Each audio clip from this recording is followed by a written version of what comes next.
T D C کا اسلام آباد بار ایسوسی ایشن کے لیے میڈیکل ذیابیطس کی اسکریننگ اور آگاہی کیمپ کا انعقاد۔ ڈائبٹیز سینٹر نے پاکستان سے ذیابیطس کے بوجھ کو کم کرنے کے لیے اپنی کوششوں کے تسلسل میں 14 اور 15 جون 2021 کو اسلام آباد کے ایفٹ مرکز میں اسلام آباد بار ایسوسی ایشن کے ممبرز کے لیے مفت میڈیکل ذیابیطس کی اسکریننگ اور آگاہی کیمپ کا انعقاد کیا۔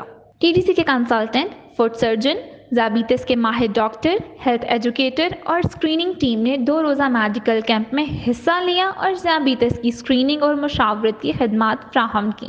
انہوں نے ذیابیطس کی علامات، اسباب، اسکریننگ، روک تھام اور علاج کے بارے میں شعور اجاگر کیا اور حاضرین کو صحت مند طرز زندگی اور مؤثر انداز میں ذیابیطس پر قابو پانے کے بارے میں مفید معلومات فراہم کی۔ اسلام آباد بار ایسوسی ایشن کے صدر جناب فرید حسین کیف اور بار کے دیگر عہدیداروں نے کیمپ میں شرکت کی۔ ٹی ڈی سی کے میڈیکل کیمپ میں وکلاء کی بڑی تعداد نے اسکریننگ کروائی اور ڈاکٹر سے اپنی صحت سے متعلق مشاورت کی۔ شرکاء نے مفت میڈیکل کیمپ کے کامیاب انعقاد پر ٹی ڈی سی کا شکریہ ادا کیا۔